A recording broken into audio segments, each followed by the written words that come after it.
So let me ask you a question. Do you use humor in your sales presentation? And should you even try to do so? Well, let's get into that very interesting subject on today's episode of The Buyer's Mind. Welcome to The Buyer's Mind, where we take a closer look deep inside your customer's decision-making mechanism to reverse engineer the perfect sales presentation. Now, please welcome your host, Jeff Shore. Well, welcome everyone once again to The Buyer's Mind. I am your host, Jeff Shore, where we try and figure out exactly the way that your buyer wants to buy. We figure out the way that they want to buy. We can also determine how we should sell to them to make it easy for them to do just that. And today we're going to tackle a really, really interesting subject with a really, really interesting guest. We're going to talk about humor. And I welcome, as always, our show producer, Paul Murphy. And Murph, let me just ask you the question, should we try to be funny during a sales presentation? Well, if we go by my wife, I would say no, because she says, you think you're funny, but you're not. So I should probably avoid it. You know, it's the classic scene in Good Morning Vietnam where I think his name was Houck, but he fills in for Robin Williams when Robin Williams gets suspended, and he thinks he's funny. He thinks he is funny so much, but he's just not. And even the people around him like, sir, you are not funny. I know funny. You are not funny. So that's a tough one, though, isn't it, Murph? Because like, how do you tell somebody, you know what? You're just not funny. My wife doesn't have any problem telling me, I guess. And I guess my wife will tell me that I am selectively funny.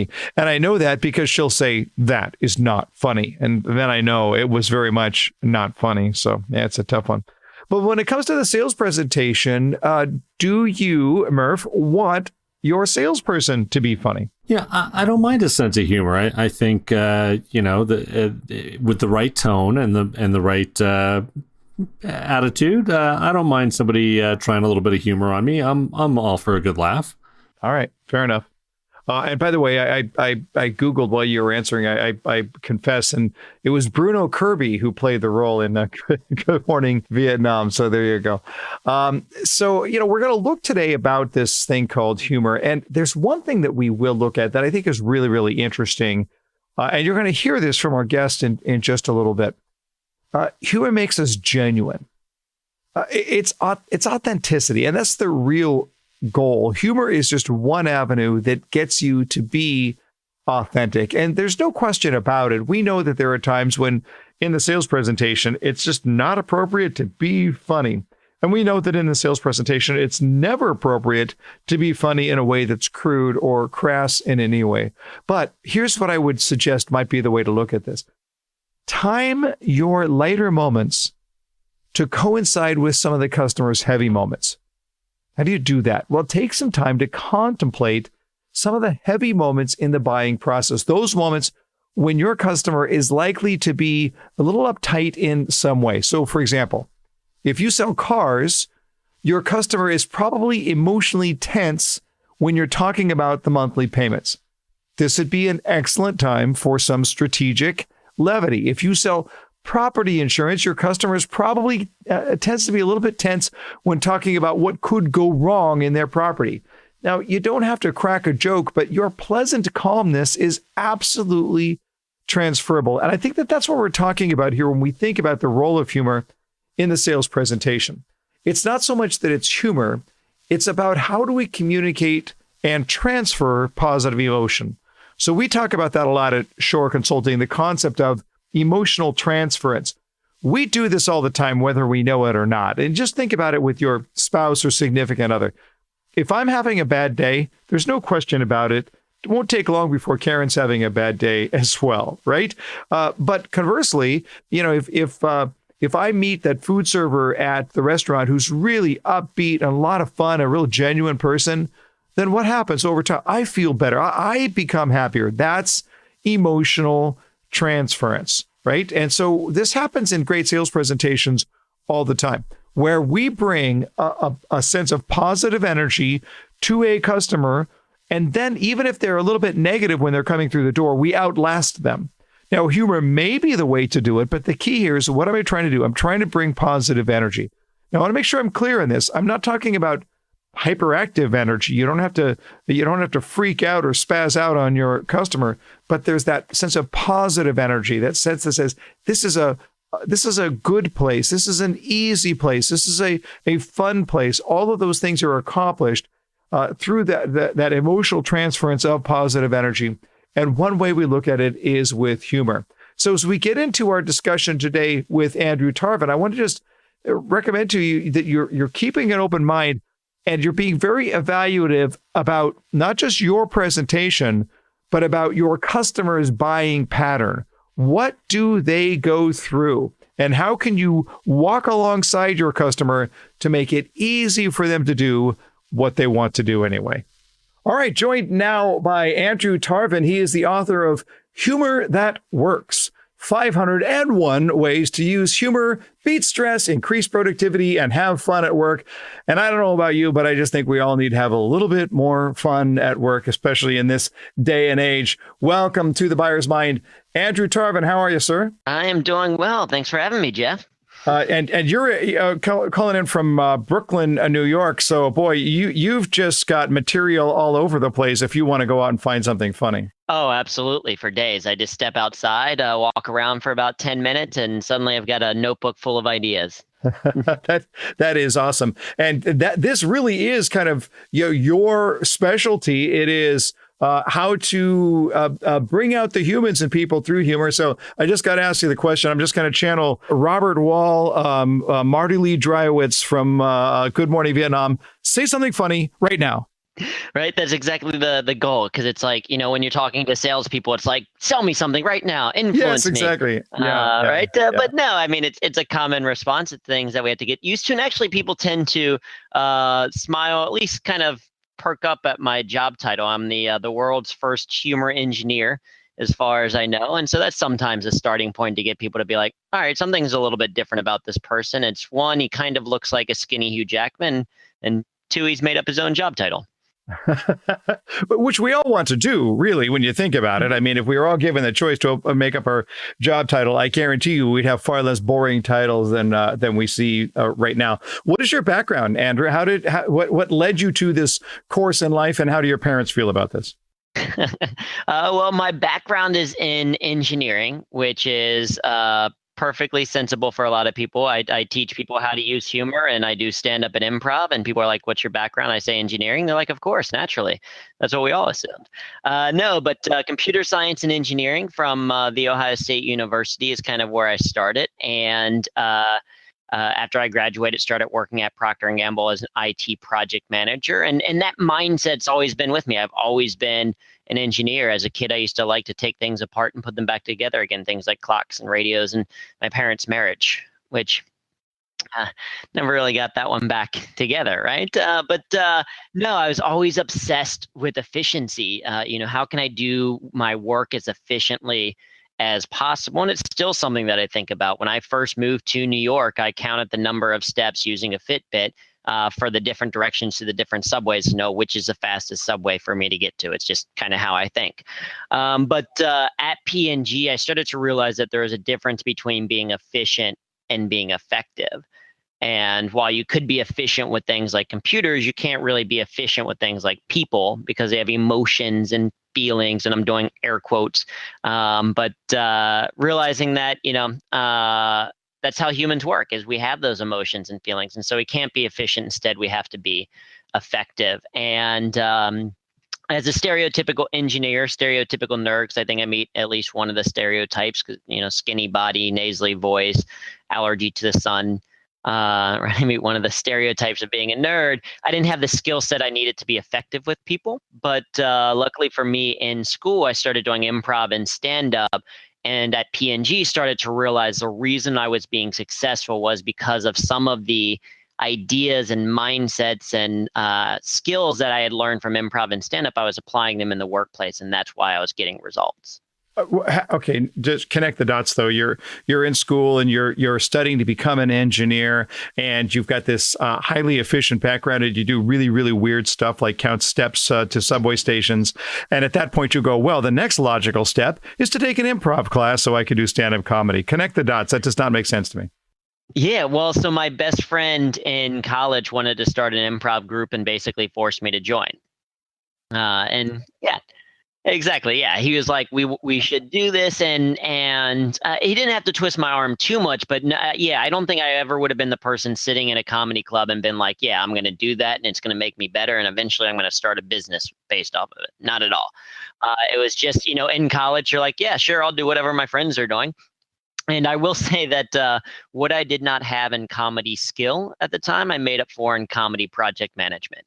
I was like, all right, if we're going to do a group, we're going to practice 3 times a week. We're going to have a business meeting every Monday. We're going to film all of our shows and go back and watch it as if it's like game tape, because we had no formal training in this. We watched Whose Line Is It Anyway and tried to repeat what we saw. But over time, with that practice and repetition, we got better. And that's when I realized and discovered that humor is a skill. And if it's a skill, it means it can be learned. And we learn it the same way we learn any other skill, through a little bit of education and then tons of practice, tons of messing it up, but getting out there and trying it over and over again and seeing what works. Okay, so I want to get into that in a second, but let's stay to your background here for just a moment. Tell us about your first stand-up gig. So my first stand-up gig was in Woody's at The Ohio State University. We had been doing improv for about a year, and then there was a comedy competition at Ohio State. And so a bunch of us in the improv group were like, oh, if we can be funny, when we make it up on the spot, it's got to be easier to be funnier when we write it down. And it turns out that stand-up is a lot harder than improv, at least for me. And so I got up there and I got a handful of laughs. But the thing that it taught me was that I myself was actually funny, because in improv, I was like, maybe it's just the people that I'm with. My friend is out in LA as a comedian. He's hilarious. Like, maybe it's just them that's funny, but it was me by myself sharing my thoughts. And I got the audience to laugh a little bit.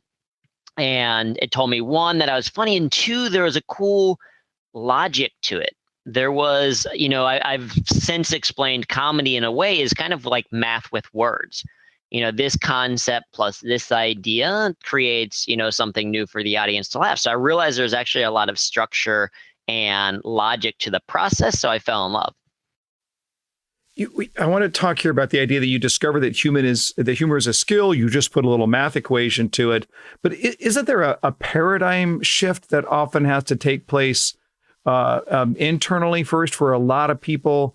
There are a lot of people who are going to just look at it and go, well, this is a real problem. I'm interested in the subject, but we've got a problem. And the problem is I'm not funny. I mean, let's say some people shouldn't sing. Let's just face it. Mm-hmm. So, is there can you just sort of will this into being funny? Or are there some people, hey, you have a sense of humor or you don't have a sense of humor? Let's just be honest. Well, I mean, there's certain people that should sing professionally, but I mean, look at William Hung. He had a successful career from, not being great at singing, and look at the market of karaoke. And just because you can't sing well doesn't mean that you can't sing in the car, right? I have a terrible singing voice, but that doesn't stop me from rocking out to some Adele when I'm alone in the car sitting in traffic. And so I think there's this idea that, because you're not necessarily maybe funny for a stand-up comedy stage, that doesn't mean that you can't use humor to be more effective in the workplace, because there is a difference between sense of humor and like ability to humor. And I've never met anyone without a sense of humor, right? I've met people with a very specific sense of humor, but I don't think there's a single human being on the planet that's never laughed. Yeah, it's a fair point. It's a fair point. All right. So if we looked at it and we said, okay, here I am, like my audience is largely based of sales and marketing professionals. And I think they're always asking the question, when should I be funny? Right. Let's face it. There are times when we try something, we think it's funny, and maybe our filter is a little damaged. So the way that I think it's funny, it's not going to be the way that other people are going to think it's funny. I think that there's sometimes a little bit of fear here for sales professionals that are going to look at it and say, well, what if it backfires? I could blow my whole deal because I was trying to be funny, and in fact, I just offended somebody. Yeah, absolutely. And it's a very common fear. But the reality is that I don't know anyone who's ever been fired because of a bad joke. I know people have been fired because of inappropriate jokes, but not a bad joke. right? And in fact, they did a study at Wharton and Harvard that found that when people use humor, if it was positive, inclusive humor, even if the other person didn't laugh, even if it wasn't met with a positive response, the person was still seen as more confident, more competent, and more capable. And so, just the willingness to try humor is good. And that positive piece, though, is very important because, we as Americans do love sarcasm and satire and kind of like, especially with their friends, kind of poking fun of them. But that's a more aggressive style of humor. There's also affiliative and self-enhancing humor, which are two positive forms of humor that work a little bit better in the workplace, that tend to anyway. And so part of it is the style of humor that you use. And then to answer your question of when, this is what I love about humor as an engineer, is that it's so effective that there are 30 plus benefits to using humor, and they kind of spread across the 5 kind of key areas of work that we do, execution, thinking, problem solving, building relationships, communicating, and leading. Humor can be applied across all of those. And so what we teach is the idea of the humor map, where you're taking a look at your medium, your audience, and your purpose. So your medium is, how are you going to execute that humor? Is it, in a cold call? Is it in a cold email? I remember not too long ago, I got a cold email from some group. I didn't respond to it, and a week later, do you know the John Travolta meme? It's a GIF of him from Pulp Fiction where he's just kind of looking around. Right. Yeah. He's got his overcoat over his arm, and yeah. Yep. And he's just kind of like looking around, like, what's going on? So this person sent me just that GIF in the email as a week later follow up. And it made me laugh because it's like, yeah, that's kind of, I hadn't responded, and he's just like, hey, what's going on? Where's the message? You can respond or not?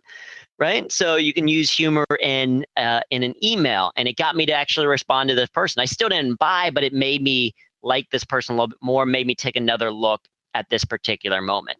Right. Then you have to understand who is the audience, right? And so your audience could be, is this someone that you're meeting for the very first time, or is it a client that you've been working with for the past 5 years, right? That's going to change the dynamic, and also what they need, what they know, what they expect, what the situation is. And then finally, what your purpose is. Why do you want to use humor? Because humor for the sake of, I just want to use it, is okay, I guess, but the engineer in me loves that we can use it for a specific reason, right? So this person used the John Travolta meme as a way to get me to pay attention and actually respond. Or we can use humor as a way to build rapport quickly with a client. Or we can use it to manage our own stress. I remember talking with a salesperson who she traveled quite a bit, and she had a Tickle Me Elmo doll that would sit in her passenger seat. And anytime she went, like, had a stressful client call, she would come out to the car and just kind of do the, turn the Tickle Me Elmo thing on. Right. And she joked that she thought that should allow her to get into the HOV lanes. Right. And so it's going to be different for every person what they do. But we have so many specific reasons or benefits that we can gain from humor that we should be intentional about that. And that helps us control, the win. I think that sometimes salespeople look at it and think, if I try to be funny and I'm not funny, then that they're just not going to like me. And it sounds like what you're suggesting is, no, even if you try to be funny and they don't think you're funny, they'll probably like you more, because, as you pointed out, it shows a sense of confidence that you're willing to put yourself out there. Because let's face it, part of displaying humor is there's some risk involved, right? Every time I'm going to try and say something, do something funny, there's always a little risk involved. I wonder if it's just a fear defense that pops up in people's head. I think a little bit, and obviously there are extremes to it, right? If you spend 10 minutes of a client call really trying to workshop some stand-up material as if you're in a stand-up club and it is bombing, right? That's not going to suddenly be like, oh, that guy was confident, we should pay him. Right. But if you say a single joke, if you tell a story that's not like the funniest thing in the world, then, that one thing isn't going to unravel everything typically. I think the other thing to recognize is that humor is more broad than comedy, right? So comedy is a subset of humor. But humor is defined as a comic, absurd, or incongruous quality causing amusement. So if you're not comfortable with doing a joke or trying to specifically be funny, then maybe try to be amusing. right? We talk about humor in the workplace or humor that works, our brand, as a way of working that is different, effective, and fun. So not necessarily funny, but more fun. And so how can you bring more of a smile? How can you do things a little bit differently? If you're not great at it, you can also leverage the humor of other people. This is where the value of sense of humor comes in, right? So you can create a pitch deck that you use images from Flickr under a Creative Commons license that are interesting pictures instead of just, a wall full of text. Or you can kind of share a story, right, and connect it, as long as it's connected to kind of the thing that you're talking about a little bit later, but use a story of like, oh, as so-and-so said, or as, this comedian has talked about, or X, Y, or Z. So for example, when I'm explaining the structure of humor, I'll use George Burns' quote. So there's a great George Burns quote that says, happiness is having a caring, tight-knit family in another city. Great line. Yep. But great when line. I'm talking about structure, right, I would say that, structure is important. You want to put the funny piece at the end. And so it's not happiness is having a family in another city who is caring and tight-knit. Right, that's not as funny. So that structure is important. But I didn't have to use a joke that I created. Instead, I'm giving George Burns his due and then using that example.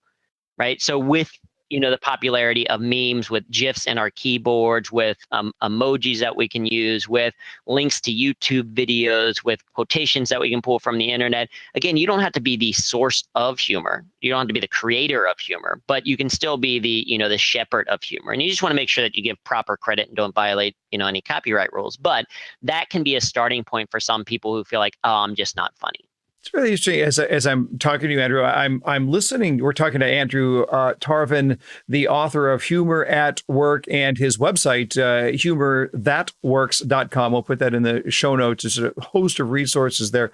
It's interesting because, I'm always impressed by people and intrigued and attracted to people who obsess about things that are worth obsessing about. And this is one of those things where this doesn't sound like an interest to you. It sounds, I would classify it under the category of obsession. Do you agree with that?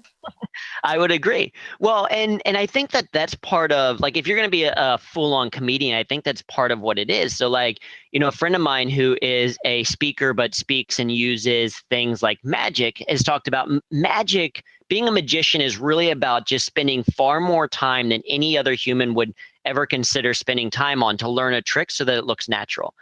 And comedy a lot of times is just spending far more time thinking about a particular subject and looking at it all of its different angles than most people would think about, right? So I spend a lot of time looking at efficiency, or I don't know. I realize, do you have a favorite number, Jeff?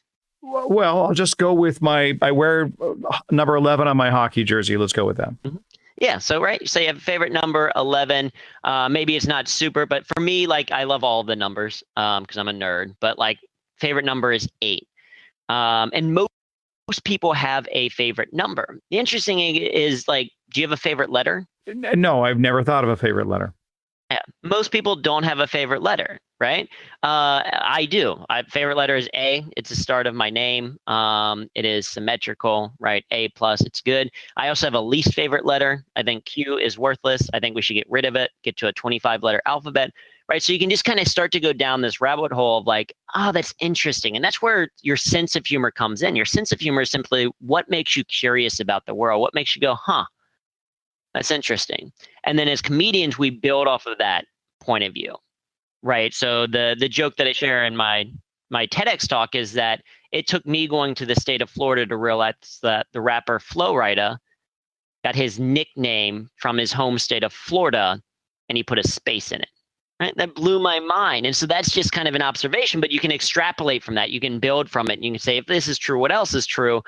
So then you can say things like, all right, I think other places should do that. I think there should be a Hispanic travel agency in Dover called De La Ware.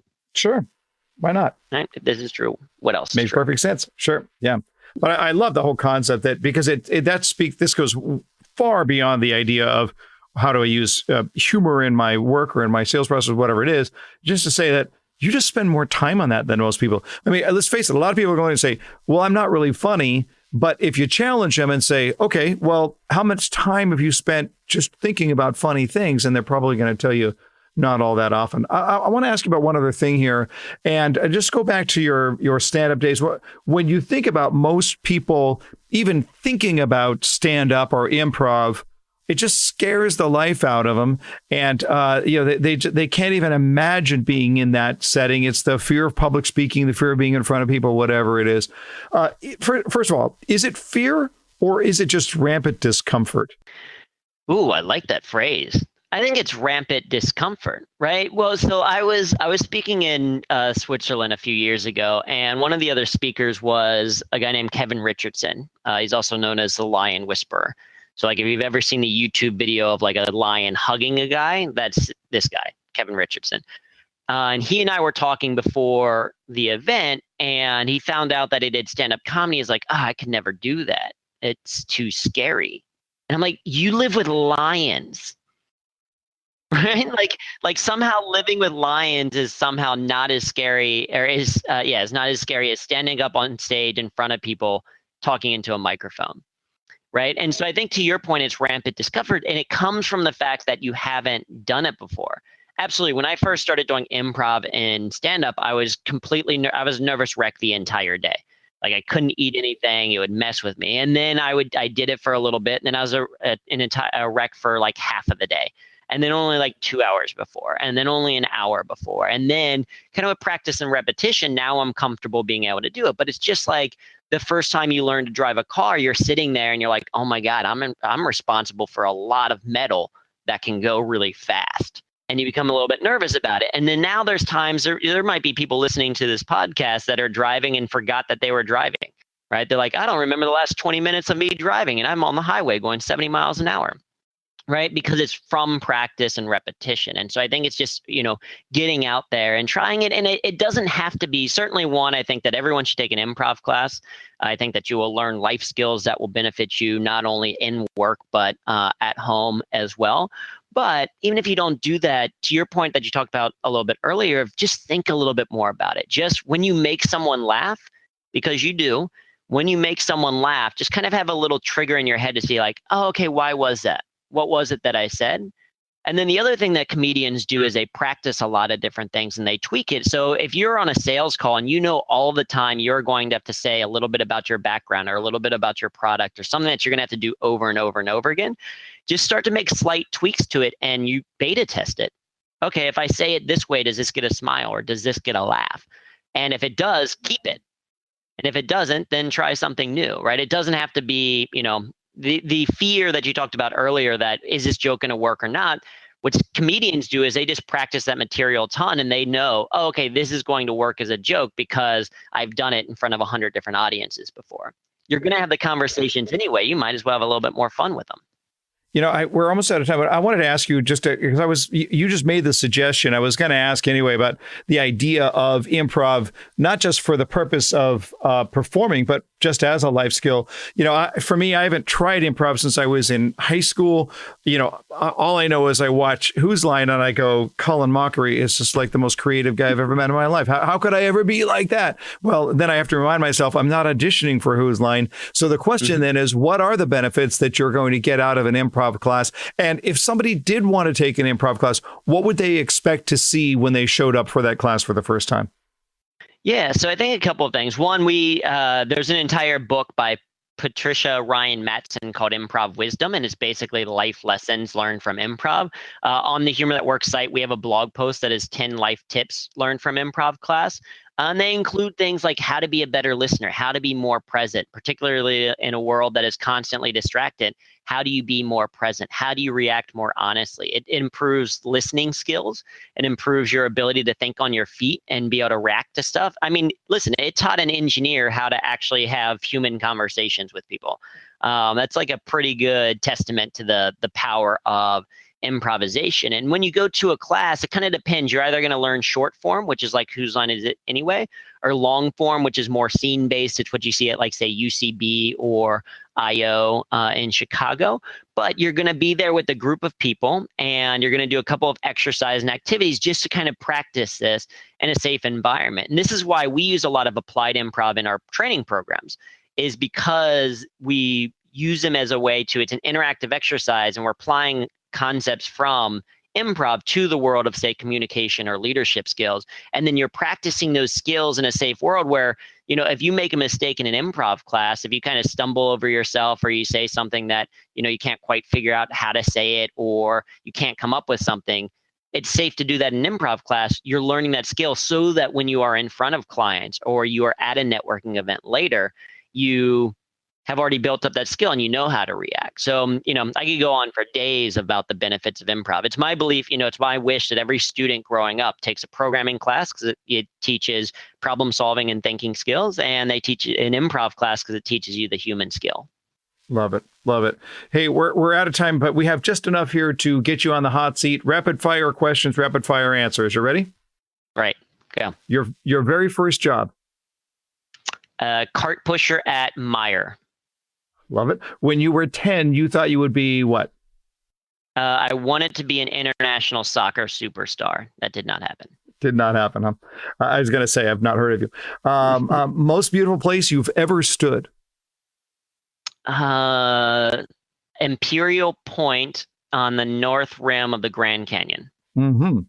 Any book that you've read that made a profound impact on your life? Improv Wisdom is certainly one of them, and Hitchhiker's Guide to the Galaxy. Oh, and Calvin and Hobbes, the complete anthology of Calvin and Hobbes is my final answer. You cannot go wrong there. A movie you've seen multiple times, but you just can't help it. If it comes on, you have to see it again. Airplane, my favorite movie. Love it. And the name of your first celebrity crush? First celebrity crush, Kate Beckinsale. You were off the hot seat. Andrew, that was a lot of fun. I really appreciate you being on the show. I know it's very, very helpful to our audience. And to our audience, I want to just drive you over to humorthatworks.com. And if you just click on a tab called For Individuals, you're going to find just a host of really, really interesting, really, really helpful tools for how you do work. And then for organizations, you can learn how you can bring Andrew in for workshops, for coaching, and for just a really amazing opportunities to do something that, let's face it, the world needs more of. And I think we could make the world a little bit of a better place. Andrew Tarvin, thanks for being on The Buyer's Mind. Absolutely. Thank you for having me. I'll give one last quick shout out for people if they're wondering where to start. I'm an engineer, former project manager, got to end on next steps. Think 1 smile per hour. Think one thing that you can do each hour of your day to bring a smile to your face or someone else's face. And that's how you start to build a humor habit and start to get the benefits of humor in the workplace. So Murph, how much fun was that? That was a blast. Now, I have a question for you. Do you know who William Hung is? Sure. I mean, absolutely. Famous for the remake of the song She Bangs and Ricky Martin doing his best Ricky Martin on American Idol. Do you remember that? I do remember that. And it's interesting. He parlayed a whole career out of that. Isn't that interesting? Yeah. Yeah.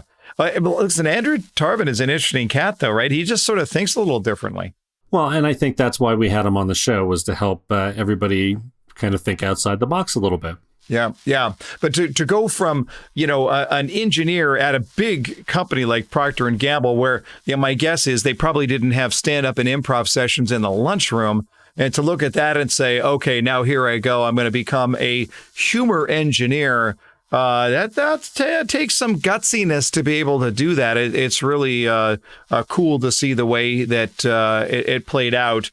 But I just love that sense that he just takes this seriously. Normally, you don't look and say, well, it's humor, so we don't take it too seriously. I got the sense that he takes his humor very seriously. He does. And, one of the examples of that, at least in one of the videos I saw, was when he was a project manager at Procter & Gamble, was renaming the project and calling it the Project for Awesomeness. Come on, that's pretty hilarious. Yes, absolutely. Yeah, I mean, why not? Yeah, that's right. I'll tell you, when he was talking about this, and he was talking about how he has turned this into a craft. And of course, that's right in line with what we always talk about here on The Buyer's Mind. The idea that when it comes to the sales world and the job that salespeople do, it's not something that we ever want to look at sit back and go, okay, well, I've learned how to do sales. I guess I'm done now. And I see so many salespeople that peak and they get to the point where I know what I need to know, and then they get on autopilot. And then what happens? The rest of the world changes around them, and consequently, their skills become outdated very, very quickly. But one thing that Andrew talked about that I absolutely loved was the whole idea, the whole concept that he obsesses about this. And he put it very, very simple. What did he say? He said, I spend more time than most people on this subject. I just spend more time than most people. Now, to me, that is very, very important. Because whether you're looking at how to be, how to use humor in your process, whether you're looking at a skill, whether you're trying to get better at a musical instrument or athletics or whatever it is, or when you're looking at sales, are you a student? Are you somebody who is simply willing to put more time into crafting what makes you great? Whatever that is, whatever you are doing, are you taking the time and thinking about it more? And I want to make a suggestion here to you. That's exactly what your customer needs you to do. Your customer needs you to put more time thinking about what you do. Over and over again, we get into this habit of just doing. We spend so much time in doing that we're relying on the thinking of old thoughts. And I want to recommend to you here that you want to be thinking new thoughts. You want to use your creativity and invest that time to think about what it is that you do. This is such an important way to go about this, because at the end of the day, you will get stronger. You will be more effective. But the bottom line is you will serve the people that you are called to serve in a way that you've never done it before. It is time to obsess about those things in your career that will really, really matter. When you obsess on how to take care of people, that is when you change their world. We'll see you next time.